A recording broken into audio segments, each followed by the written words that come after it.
Hello friends, this is Rahul. Welcome to JF teamers. So friends, आज की video में हम डिस्कस करेंगे अकाउंटिंग एंड ऑडिटिंग यूनिट का एक important topic that is amalgamation, absorption and reconstruction of companies. So friends, वैसे तो unit 2 complete मैं आपके साथ डिस्कस कर चुका हूँ, बट हुआ क्या था, कुछ टॉपिक्स जो थे वो हमारे स्किप हो गए थे या हमने उनको डिटेल में डिस्कस नहीं किया था। सो अब टर्न आ चुकी है जिसमें हम हर एक टॉपिक को कवर करेंगे। अगर इससे प्रीवियस वीडियो की बात की जाए तो मैं उसमें आपके साथ कैश फ्लो और फंड फ्लो स्टेटमेंट के रिगार्डिंग डिस्कस कर चुका हूं, और आज जो है हम अमलगमेशन को डिस्कस करेंगे। होप सो वीडियो आपको पसंद आएगी। अगर वीडियो अच्छी लगे तो प्लीज़ लाइक जरूर करना और चैनल को सब्सक्राइब कर लेना अगर आप इंटीग्रेशन एंड कॉमर्स की प्रिपरेशन कर रहे हैं तो।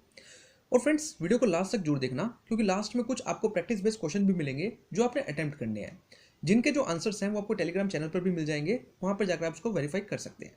सो चलिए टाइम को वेस्ट किए बिना स्टार्ट करते हैं। सबसे पहले हम जानेंगे कि अमलगमेशन, एब्जॉर्प्शन, रिकंस्ट्रक्शन होता क्या है एज पर अकाउंटिंग स्टैंडर्ड 14। तो अमलगमेशन को हमने कौन से स्टैंडर्ड के अकॉर्डिंग डिफाइन कर रखा है? अकाउंटिंग स्टैंडर्ड 14 के अकॉर्डिंग। क्वेश्चन आ सकता है, याद रखना। चलिए बात करते हैं अमलगमेशन है क्या। When a new company is formed to take over the business of 2 or more existing companies. तो अमलगमेशन होता क्या है जनरली आप अंडरस्टैंड करना।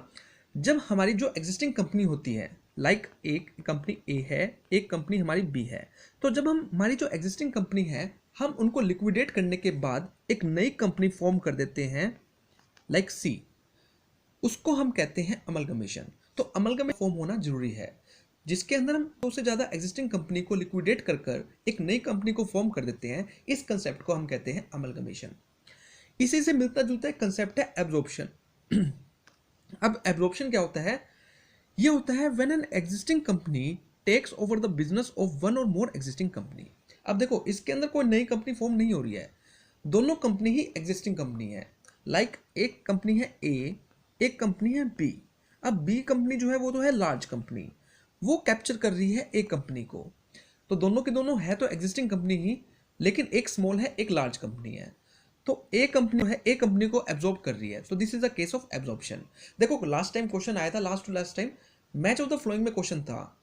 एक साइड हमें कंपनीज के एग्जांपल दे रखे थे, दूसरी साइड हमें कंसेप्ट दे रखा था और हमें मैच करना था। तो सिंपल क्वेश्चन भी इसमें से देखने को मिल सकता है, लेकिन जैसे जैसे लेवल चेंज हो रहा है तो अब क्वेश्चन इतने सिंपल नहीं मिलेंगे, तो कंसेप्ट को डीपली अंडरस्टैंड करना जरूरी है। तो अमलगमेशन के अंदर नई कंपनी हमारी फॉर्म हो रही है, लेकिन एब्जॉर्प्शन के अंदर दोनों की दोनों कंपनीज हैं वो हमारी एग्जिस्टिंग कंपनी ही है। थर्ड केस आता है एक्सटर्नल रिकंस्ट्रक्शन। अब हम कंपनी को क्या कर रहे हैं? रिकंस्ट्रक्ट कर रहे हैं एक्सटर्नली वे में। वो कैसे? देखो मान लो एक कंपनी है ए, लेट्स हम मान के चलते हैं कि एक कंपनी है ए। अब ये कंपनी जो है इसकी जो गुडविल है काफ़ी ख़राब हो चुकी है मार्केट के अंदर। क्यों? क्योंकि ये लगातार 2-3 सालों से लॉस को फेस कर रही है। मान लो कि 2-3 साल से लगातार कंपनी को लॉस हो रहा है, इस करके इसकी गुडविल जो है मार्केट में ख़राब हो चुकी है। अब जो इसके शेयर होल्डर हैं उन्होंने सोचा क्यों ना हम इस कंपनी को लिक्विडेट कर दें, और इसी से मिलती जुलती हम शेयर होल्डर सेम रहेंगे, बोर्ड ऑफ डायरेक्टर सेम रहेंगे, सब कुछ सेम रहेगा, बस कंपनी का एक नाम चेंज हो जाएगा, जैसे कि न्यू ए लिमिटेड हम रख देंगे। तो कहीं ना कहीं उस कंपनी की जो कहते हैं ना, एक घर को हमने रीनोवेट कर लिया, मतलब घर तो वही है, हमने टाइलें लगवा ली, घर के अंदर पेंट करवा लिया, कुछ चेंज नहीं करा, बस थोड़ा सा उसको डेकोरेट कर दिया। तो एक्सटर्नल रिकंस्ट्रक्शन के अंदर भी हम ऐसे करते हैं, सारी चीज़ें हम पहले वाले रिकॉर्ड को बंद कर कर हम एक नई सिरे से दोबारा से स्टार्ट करते हैं, एक नए नाम के साथ, एक नई पहचान के साथ। उसको हम कहते हैं एक्सटर्नली रिकंस्ट्रक्शन। ठीक है, देखो सारे कंसेप्ट आपस में मिलते जुलते मिलेंगे आपको। अमलगमेशन के अंदर एक नई कंपनी फॉर्म हो रही है, हम एग्जिस्टिंग कंपनी को लिक्विडेट कर रहे हैं। एब्जॉर्प्शन के अंदर एक दोनों कंपनी एग्जिस्टिंग है, लेकिन एक कंपनी दूसरी कंपनी को एब्जॉर्ब कर रही है। एक्सटर्नल रिकंस्ट्रक्शन के अंदर कोई भी नई कंपनी नहीं फॉर्म हो रही है, सेम कंपनी को हम नई सिरे से स्टार्ट कर रहे हैं, एक नया नाम देके हम स्टार्ट कर रहे हैं, उसको हम कह देते हैं एक्सटर्नल रिकंस्ट्रक्शन। अब हम बात करते हैं इंटरनल रिकंस्ट्रक्शन। इसको हम कहते हैं अपने आप को इंटरनली रिकंस्ट्रक्ट करना। मान लो एक कंपनी है, अब उसमें जो है कुछ असेट्स जो है ओवर वैल्यूड है, इतनी उसकी वैल्यू नहीं है लेकिन हमने ज़्यादा दिखा रखी है, तो अब हम उसको इंटरनली रिकंस्ट्रक्ट कर रहे हैं। उसके जो लॉसेस हैं उसको हम क्या कर रहे हैं? सही कर रहे हैं। जो ओवर वैल्यू एसेट्स थी उनको नॉर्मल वैल्यू पर लेके आ रहे हैं। तो इस तरह हम अपने आप को रिकंस्ट्रक्ट कर रहे हैं, और इसको हम कहते हैं इंटरनली रिकंस्ट्रक्शन। ठीक है, it is an arrangement whereby a company makes changes in the capital structure and book value of other assets and liabilities. तो कंपनी क्या कर रही है?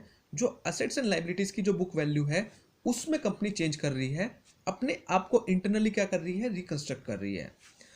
Assets and liability without closing और लिक्विडेटिंग द कंपनी, तो company को liquidate नहीं किया जा रहा है। याद रखना, ऊपर तीनों कंसेप्ट के अंदर कंपनी को लिक्विडेट किया जा रहा है, बट इंटरनल रिकंस्ट्रक्शन के अंदर कंपनी को लिक्विडेट नहीं किया जा रहा। इसके अंदर जो है कंपनी अब अंदरूनी चीज़ों में जो है चेंजेस लाकर अपने आप को ठीक कर रही है।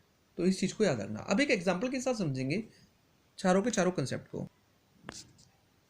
ओके, अब एक एग्जाम्पल के साथ समझते हैं अमलगमेशन क्या है, एब्जॉर्प्शन क्या है और एक्सटर्नल रिकंस्ट्रक्शन क्या है। देखो, अमलगमेशन के अंदर क्या है, अब मान के चले हम दो एग्जिस्टिंग कंपनी है हमारी, एक कंपनी एक ए है और दूसरी है बी।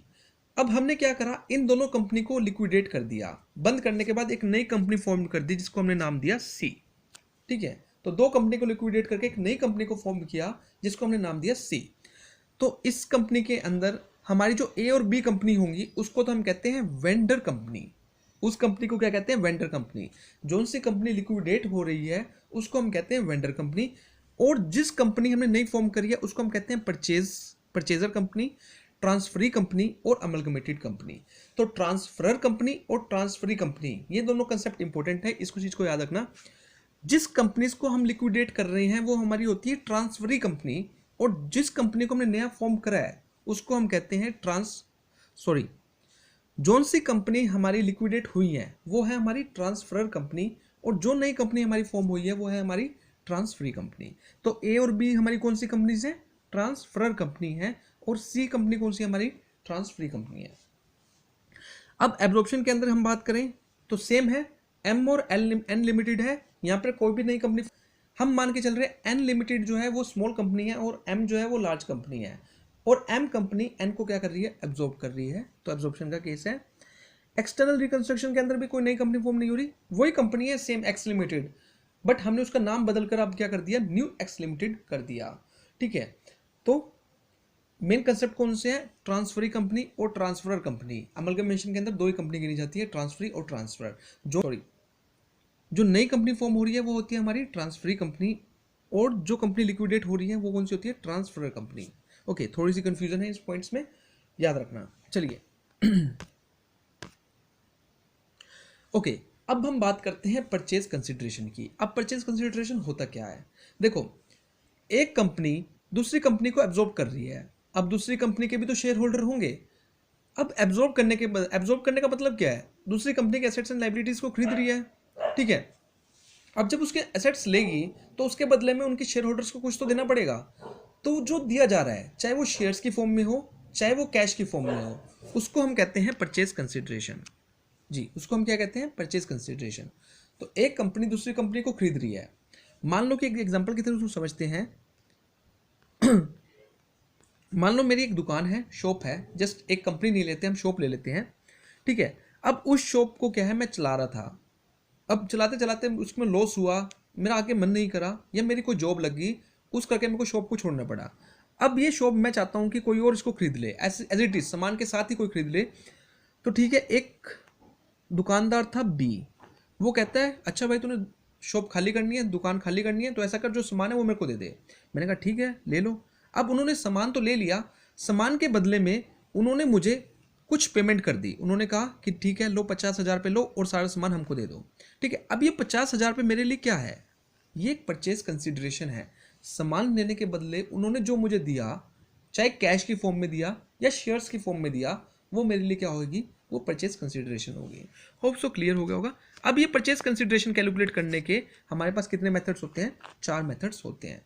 तो परचेज कंसिडरेशन को निकालने के हमारे पास कितने मेथड, 4 मेथड्स हैं। इन चारों के बारे में डिस्कस करेंगे, एग्जाम में क्वेश्चन आपसे पूछा जा सकता है।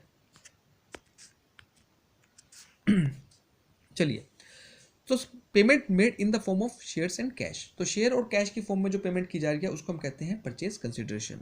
अब परचेज कंसिडरेशन के कितने मेथड्स हैं, 4 मेथड्स हैं। कौन कौन से हैं, सबसे पहला है लमसम पेमेंट मेथड, सेकंड है नेट पेमेंट मेथड, थर्ड है नेट एसेट्स मेथड, फोर्थ है इंट्रिंसिक वर्थ मेथड। अब इन चारों के बारे में एक ब्रीफ हम जानकारी लेंगे कि कौन कौन से मेथड, किस तरह हम इसमें परचेज कंसिडरेशन को कैलकुलेट करते हैं। चलिए, सबसे पहला है लमसम मेथड। नाम से सजेस्ट हो रहा है हम एक सिंगल पेमेंट कर रहे हैं। मान लो मैंने सामने वाली कंपनी को खरीद लिया, खरीदने के बाद मैंने एक सिंगल पेमेंट कर दी 50,000, 1 लाख, 1.5 लाख, 2 लाख, 5 करोड़, जितना भी है, एक सिंगल पेमेंट के अंदर सारी ट्रांजेक्शन कंप्लीट कर दी, उसको हम कहते हैं लमसम पेमेंट। तो एक सिंगल फाइनल पेमेंट की जा रही है under the lump sum method. Second है नेट पेमेंट मेथड। अब नेट पेमेंट मेथड एक इंपॉर्टेंट मेथड है, याद रखना। इसमें क्या होता है, under this method purchase consideration include all the payment made to the shareholder in the form of shares and cash. तो इस मेथड के अंदर हम कौन सी परचेज कंसिडरेशन को लेके चलते हैं, जो हम पेमेंट कर रहे हैं सामने वाली कंपनी के शेयर होल्डर्स को, चाहे वो कैश में हो, चाहे वो शेयर्स की फॉर्म में हो, किसी भी फॉर्म में हो, वो सारी पेमेंट हमारा पार्ट बन जाएगी किस चीज़ का, परचेज कंसिडरेशन का। It would never include the payment made to debenture holder. तो अगर आप कोई डिबेंचर होल्डर को पेमेंट कर रहे हो, ट्रांसफरी कंपनी अगर ट्रांसफर कंपनी के डिबेंचर होल्डर को पेमेंट कर रही है, तो वो परचेज कंसिडरेशन का पार्ट नहीं बनेंगे। तो अजर्शन रीजन में क्वेश्चन आपसे आस्क किया जा सकता है, याद रखना। ओके, तो सिर्फ इसमें हम कौन सी लेके चलेंगे, जो हम शेयर्स और कैश की फॉर्म में पेमेंट कर रहे हैं, वो हमारा परचेज कंसिडरेशन का पार्ट होएगी। नेक्स्ट है नेट एसेट्स मेथड। अब नेट एसेट्स मेथड कौन सा होता है और इसको हम कब यूज करते हैं, तो जब हमारा नेट पेमेंट मेथड वैलिड नहीं होता, उस केस के अंदर हम जो मेथड यूज करते हैं वो होता है हमारा नेट एसेट्स मेथड। ये भी चीज आपको याद रखनी है, नेट एसेट्स मेथड तभी यूज किया जाता है जब हमारा नेट पेमेंट मेथड वैलिड नहीं होता, अदरवाइज हम हमेशा नेट पेमेंट मेथड को ही प्रेफरेंस देते हैं। Sometimes it is not possible to calculate purchase consideration for net payment method because some form of payment is missing, क्योंकि हमारी कुछ फॉर्म्स जो पेमेंट की होती है वो मिसिंग है। सपोज करो उन्होंने कह दिया कि हमने शेयर्स की फॉर्म में तो पेमेंट कर दी, लेकिन हमें नहीं पता कि हमने कैश कितना दिया, तो इस केस के अंदर हमें नेट एसेट्स मेथड को यूज करना पड़ेगा। तो इस मेथड के अकॉर्डिंग हम परचेज कंसिडरेशन कैसे निकाल सकते हैं, तो sundry assets minus sundry liabilities. तो जितनी एसेट्स ट्रांसफरी कंपनी ले रही है, वो उसमें से हम जितनी लाइबिलिटीज वो टेक ओवर कर रही है उसको हम माइनस कर देंगे, उन दोनों के बीच का जो डिफरेंस होगा वो हमारा परचेज कंसिडरेशन होगा। इस चीज को भी आपको याद रखना है, इन दोनों के बीच का जो डिफरेंस होगा वही हमारा परचेज कंसिडरेशन हो जाएगा। इसके बाद हम बात करते हैं इंट्रिंसिक वर्थ मेथड। तो परचेज कंसिडरेशन वो कैसे निकलेगी, नेट एसेट्स को अगर हम डिवाइड कर देंगे किससे, नंबर ऑफ शेयर से, तो हमारी जो है परचेज कंसिडरेशन निकल आएगी। तो चारों मेथड्स, होप्स ऑफ चारों के चारों मेथड्स जो है आपको क्लियर हो गए होंगे। चलिए अब हम बात करते हैं टाइप्स ऑफ अमलगमेशन। अब अमलगमेशन के भी दो टाइप्स होते हैं, दोनों के दोनों इंपॉर्टेंट है। तो सबसे पहला है amalgamation in the nature of merger, second है amalgamation in the nature of purchase. और अमलगमेशन, अब इन दोनों मेथड्स को अलग अलग टर्म्स एंड कंडीशन है जिसमें हम इनको यूज करते हैं। अगर आपको amalgamation in the nature of merger जानना है तो हमारे पास कुछ कंडीशंस दे रखी होती हैं। अगर वो 5 की 5 कंडीशंस जो हैं कंप्लीट हो जाती है, तब हम कहेंगे कि ये अमलगमेशन है in the nature of merger. अगर उन 5 कंडीशन में से एक भी कंडीशन फॉलो नहीं होती है, तब हम कहेंगे वो है amalgamation in the nature of purchase. तो वो 5 कंडीशन मान लो कि वो गोल्डन स्टेटमेंट्स हैं, उन 5 कंडीशन को आपको टिप्स पे याद रखना पड़ेगा। ठीक है, लास्ट टाइम जो है इन्हीं 5 कंडीशन में से क्वेश्चन आस्क किया गया था, तो ये चीज आपको पता होनी चाहिए। अब बात करते हैं amalgamation in the nature of merger. तो 5 कंडीशन कौन सी है जिसको हमको फॉलो करना पड़ेगा अगर हम चाहते हैं ये अमलगमेशन हो इन द नेचर ऑफ मर्जर। तो सबसे पहली कंडीशन हमारी है all the assets and liabilities of the transferee company become after amalgamation the assets and liability of the transferee company. तो पहली कंडीशन तो ये है, जितनी भी असेट्स एंड लाइबिलिटी है ट्रांसफर कंपनी की, आफ्टर अमलगमेशन वो सारी की सारी एसेट्स एंड लाइबिलिटीज बन जानी चाहिए किसकी, ट्रांसफरी कंपनी की। ठीक है, ट्रांसफरी कंपनी जो खरीद रही है दूसरी कंपनी को। सेकंड कंडीशन हमारी यह है share holders holding not less than 90% of the face value of equity share of the transferee company became equity share holder of the transferee company by of the amalgamation. तो amalgamation के बाद जो transfer company है उसके 90%, कम से कम 90% share holder जो हैं वो ट्रांसफरी कंपनी के पार्ट बन जाने चाहिए। ठीक है, जैसे मान लो मैंने दूसरी कंपनी को खरीदने गया, ठीक है, उस कंपनी के अंदर 10 शेयर होल्डर थे, तो 9 कम से कम एग्री होने चाहिए कि ठीक है हम इस कंपनी का पार्ट बनेंगे। एक हो या ना हो मैटर नहीं करता, बट 9 की हाँ होनी जरूरी है, तभी हम कहेंगे कि ये अमलगमेशन है in the nature of merger. Third है the consideration for the amalgamation receivable by those equity share holder of the transfer company who agree to become equity shareholder of the transfer company is discharged by the transfer company wholly by the issue of equity share। Except the cash में be paid in the respect of any fractional shares.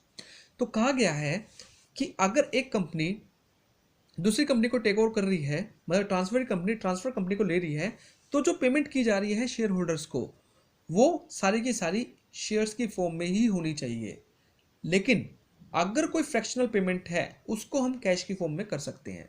जैसे मान लो कि 5,500 रुपये की बात हुई, एक share 1,000 रुपये का है, अब वो 500 रुपये की फॉर्म में तो हम आधा शेयर तो इशू कर नहीं सकते, तो 500 रुपये को हम कैश की फॉर्म में पे कर देंगे, लेकिन 50,000 की जो पेमेंट है वो आपकी शेयर्स की फॉर्म में ही होगी। तो इस चीज़ को भी आपको याद रखना है। पहली कंडीशन कौन सी है हमारी? पहली कंडीशन ये है कि जितने भी एसेट्स एंड लाइबिलिटीज़ हैं वो ट्रांसफर कंपनी की हो जानी चाहिए। सेकंड कंडीशन हमारी ये है 90% जो शेयर होल्डर हैं वो पार्ट बन जाने चाहिए ट्रांसफर कंपनी का। थर्ड कंडीशन हमारी ये है जो हमारे पेमेंट है वो शेयर्स की फॉर्म में ही की जाएगी। फोर्थ कंडीशन हमारी ये है the business of the transfer company is intended to be carried on after the amalgamation. तो जो ट्रांसफर कंपनी का बिजनेस है उसको हम अमलगमेशन के बाद भी रन करेंगे, ये जरूरी होना चाहिए अगर आप चाहते हैं कि amalgamation in the nature of merger हो। तो जो बिजनेस है वो बंद नहीं होना चाहिए ट्रांसफर कंपनी का, उसको हम कंटिन्यू करें after the amalgamation. And the last condition is no adjustment is intended to be made in the book value of the assets and liability of the transfer company when they are incorporated in financial statement of the transferring company। तो कहा गया है कि जो book assets and liabilities की जो book value है उनमें किसी भी तरह का कोई भी चेंज नहीं होगा। मान लो कि ट्रांसफर कंपनी की बुक में फर्नीचर जो है 50,000 का एग्जिस्ट करता है, तो उसी फर्नीचर को हम ट्रांसफर कंपनी की बुक्स में भी 50,000 का ही लिखेंगे, चाहे उसके ऊपर डेप्रिसिएशन लगा हो चाहे ना लगा हो, मैटर नहीं करता, चाहे उसकी मार्केट वैल्यू कुछ भी हो, हम 50,000 रुपये का ही उसको शो करेंगे under the transfer company books. तो इस चीज़ को आपको याद रखना है। देखो ये 5 कंडीशंस थी, पांचों की पांचों कंडीशंस जो है काफ़ी इंपॉर्टेंट है। कुछ भी क्वेश्चंस आपसे आस्क कर लिए जाते हैं इन कंडीशंस के regarding. Okay, hope so clear हो गया होगा। वीडियो अच्छी लग रही है तो प्लीज़ लाइक जरूर करना। सेकंड केस आता है amalgamation in the nature of purchase. अब हम बात करेंगे amalgamation in the nature of purchase. तो इसको सिंपल सा ये जान लो कि अगर इन 5 कंडीशन में से एक भी कंडीशन अगर फॉलो नहीं होती तब वो बन जाएगा केस हमारा amalgamation in the nature of purchase. ठीक है, तो अगर 5 कंडीशन में से एक भी कंडीशन आपकी सेटिस्फाई नहीं हुई तो कौन सा केस बन जाएगा? Amalgamation in the nature of purchase. अब दो एक इंपॉर्टेंट पॉइंट्स मैंने नीचे नोट डाउन कर रखे हैं, वो जान लीजिए। If the purchase consideration exceeds the value of net assets, then such excess is treated as goodwill। तो अब हमने दो कंपनी मानी, एक कंपनी हम मान रहे हैं ए, एक कंपनी हम मान रहे हैं ए, एक कंपनी हम मान रहे हैं बी। बी जो है वो कौन सी कंपनी है? ट्रांसफरी कंपनी है। और ए कंपनी कौन सी है? ट्रांसफर कंपनी है। तो हम मान बी कंपनी ने ए कंपनी को खरीद लिया, इसके बदले में इसने पेमेंट करी। तो कहा गया है कि अगर परचेज कंसिडरेशन एक्सीड कर जाती है the value of net assets, then such excess is treated as goodwill. तो ए कंपनी के एसेट्स खरीदे, मान लो एसेट्स की वैल्यू थी 50,000 रुपये की, लेकिन बी कंपनी ने पेमेंट कर दी कितने की? 60,000 रुपये की। एसेट्स की वैल्यू थी 50,000 रुपये की, लेकिन बी कंपनी ने पेमेंट कर दी 60,000 रुपये की। तो जो एक्सेस पे किया जा रहा है उसको हम क्या मानेंगे? उसको हम मानेंगे गुडविल। तो हमने उसकी गुडविल की पेमेंट करी है और इसको हम किस साइड करेंगे? डेबिट साइड में रखेंगे। ठीक है, तो हम मान के चलेंगे जो एक्सेस पेमेंट की गई है वो गुडविल के नाम की गई है। ओके, ऑन द कॉन्ट्रेरी अगर पेमेंट कम की जाती है, मान लो असेट्स थे 50,000 रुपये के, लेकिन कंपनी ने पेमेंट करी है ट्रांसफर कंपनी ने 40,000 रुपये की, तो कम पे किया गया तो ट्रांसफर कंपनी के लिए बेनिफिट है। बेनिफिट है तो हम कहाँ ट्रांसफर कर देंगे? इसको कैपिटल रिजर्व में ट्रांसफर कर देंगे। ये भी चीज़ आपको याद रखनी है। तो अगर आप एक्सेस पेमेंट कर रहे हो तो वो आपकी गुडविल मान के चलोगे, और अगर आप कम पेमेंट कर रहे हो आपके लिए बेनिफिट है, उसको आप ट्रांसफर कर दोगे कहाँ पे? कैपिटल रिजर्व में। तो इसमें से भी एक आधी बार क्वेश्चन आया हुआ है, अच्छे से याद रख लेना। चलिए अब हम बात करते हैं accounting treatment in the books. अब अमलगमेशन में हम ट्रांसफर कंपनी और ट्रांसफर कंपनी की अलग अलग बुक्स मेंटेन करते हैं, और इन बुक्स में कुछ अकाउंटिंग ट्रीटमेंट भी किया जाता है। तो वो ट्रीटमेंट कौन कौन सा होता है ये देख लीजिए। तो ट्रांसफर कंपनी की बुक्स में अलग ट्रीटमेंट होता है, ट्रांसफर कंपनी की बुक्स में अलग ट्रीटमेंट होता है। ट्रांसफर कंपनी की बुक्स में जो है हम बात करते हैं सिमिलर होता है ट्रीटमेंट, चाहे आप अमलगमेशन कर रहे हो इन द नेचर ऑफ मर्जर, चाहे अमलगमेशन कर रहे हो इन द नेचर ऑफ परचेज, कोई डिफ्रेंशिएट नहीं करा गया है। दोनों में जो अकाउंटिंग ट्रीटमेंट है वो सेम रहता है। लेकिन ट्रांसफरी कंपनी के केस में ये ट्रीटमेंट थोड़ा सा डिफरेंट हो जाता है। इसमें हमारे दो केसेस आ जाते हैं, दो मेथड आ जाते हैं। पहला मेथड है pooling of interest method, second method है हमारा परचेज मेथड। दोनों मेथड्स के अंदर जो ट्रीटमेंट है वो डिफरेंट डिफरेंट होता है। अब पुलिंग मेथड को हम कब अडेप्ट करते हैं? इस मेथड को हम तब यूज करते हैं when amalgamation in the nature of merger. तो क्वेश्चन आपसे आस्क किया जा सकता है कि भैया बताइए पुलिंग मेथड को हम कब यूज करते हैं? तो पुलिंग मेथड को हम तब यूज करते हैं जब अमलगमेशन होता है in the nature of merger. और ये पूछा जा सकता है बताइए परचेज मेथड को हम कब यूज करते हैं? तो परचेज मेथड को हम यूज करते हैं when amalgamation in the nature of purchase. तो जब परचेज का की कंडीशन आएगी तब आप यूज करेंगे परचेज मेथड को। जब इन द नेचर ऑफ मर्जर की बात की जाएगी तब आप यूज करेंगे किसको? पूलिंग ऑफ इंटरेस्ट मेथड को। होप सो बात क्लियर हो गई होगी। चलिए चलते हैं आगे। तो अब दोनों मेथड्स के बीच में डिफरेंस जान लेते हैं। पुलिंग ऑफ इंटरेस्ट मेथड और परचेज मेथड के बीच में क्या डिफरेंस है। काफी इंपॉर्टेंट टॉपिक है फ्रेंड्स, क्वेश्चन आने के पूरे पूरे चांसेस रहेंगे। चलिए अगर डिफरेंस की बात करें तो सबसे पहला है पुलिंग ऑफ इंटरेस्ट मेथड। तो इस मेथड के अंदर assets and liabilities are recorded at an existing amount or book value. तो ये चीज याद रखनी है कि पुलिंग ऑफ इंटरेस्ट मेथड के अंदर जो है हम जो असेट्स की वैल्यू को रिकॉर्ड करते हैं वो बुक वैल्यू पर ही करते हैं। मान लो मैंने एक ट्रांसफर कंपनी थी, उसके कुछ असेट्स को खरीदा, उस असेट्स को उसी वैल्यू पर लिखूंगा जिस वैल्यू पर वो लाई करती थी। सपोज करो 50,000 की वैल्यू थी तो 50,000 पर ही मैं उसको मेंशन करूंगा। तो याद रखना पूलिंग ऑफ इंटरेस्ट मेथड के अंदर हम क्या करते हैं, असेट्स एंड लायबिलिटीज को एग्जिस्टिंग वैल्यू और बुक वैल्यू पर ही हम लिखते हैं। उसके बाद है surplus transfer to the general reserve account. अगर कोई सरप्लस है, आपने जो पेमेंट है मान लो करनी कितने की थी, 50,000 रुपये की, लेकिन करी कितने की, 40,000 रुपये की।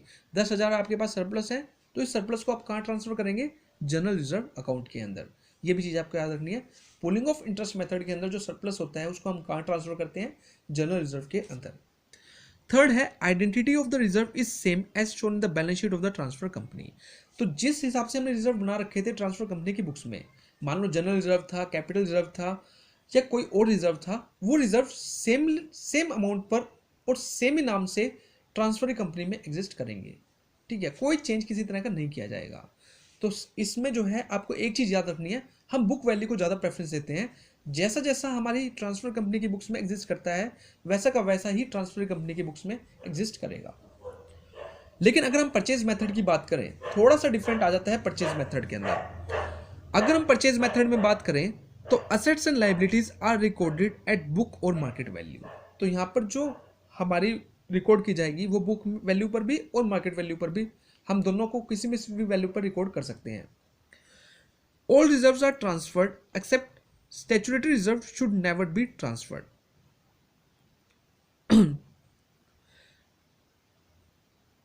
सॉरी, यहाँ पर जो है हम कोई भी रिजर्व को ट्रांसफर नहीं करते। ये थोड़ा बाय मिस्टेक हमने लाइन में मिस्टेक हुई है।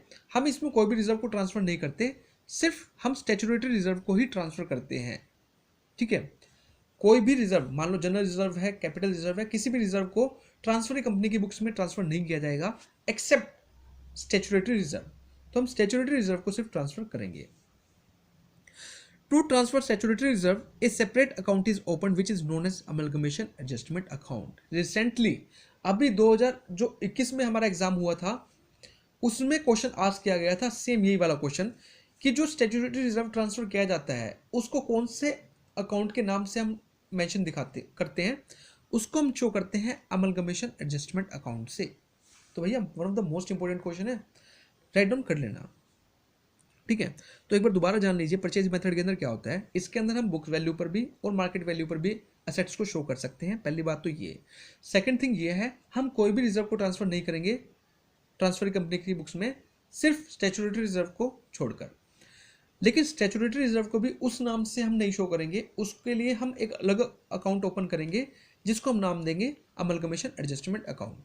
तो जो एंट्री होगी वो क्या होगी, amalgamation adjustment account debit to statutory reserve, क्योंकि हमने उस अकाउंट में बैलेंस को ट्रांसफर कर दिया है। होप सो क्लियर हो गया होगा। चलिए अब कुछ क्वेश्चंस आपके लिए, कितना आपने टॉपिक को अंडरस्टैंड करा यहां से आपको पता लग जाएगा। इन क्वेश्चंस के आंसर टेलीग्राम चैनल पर आपको मिल ही जाएंगे। चलिए सबसे पहला क्वेश्चन ये है, future retail limited and Reliance limited go into liquidation and A new company Reliance Retail Limited is formed, it is a case of। तो आपको बताना है किसका केस है, एग्जांपल के थ्रू पूछ रखा है। A absorption, B external reconstruction, C amalgamation, D take over. Next question, the method to be followed in case of amalgamation in the nature of merger. तो मर्जर के केस में हम कौन से मेथड को फॉलो करते हैं? A purchase method, B pooling of interest method, C absorption method, D consolidated method. Next है, in case of amalgamation in the nature of purchase, amalgamation adjustment account is open to record. तो amalgamation adjustment account को हम किस लिए open करते हैं? A general reserve and statutory reserve of the transfer company, B the statutory reserve of the transfer company, C assets of the transfer company, D liabilities of the transfer company. Next question, under the pooling of interest method, where it will be adjusted if the share capital of the transfer company and the difference between the consideration paid. A goodwill or capital reserve, B general reserve or other reserve of the transfer company, C amalgamation adjustment account, D all of the above. तो friends यही कुछ हमारे questions थे जो मैंने आपसे ask किए हैं। होप सो आप इसके आंसर करेक्टली देंगे। वीडियो कैसी लगी प्लीज़ कमेंट करके जरूर बताना। कहीं भी कमी लगी हो तो वो भी बताना, ताकि मैं नेक्स्ट वीडियोस में उसको इम्प्रूव कर सकूं। आपका फीडबैक डेफिनेटली मेरे लिए बहुत इंपॉर्टेंट है और होप सो पॉजिटिव ही होगा। चलिए, thank you friends for watching.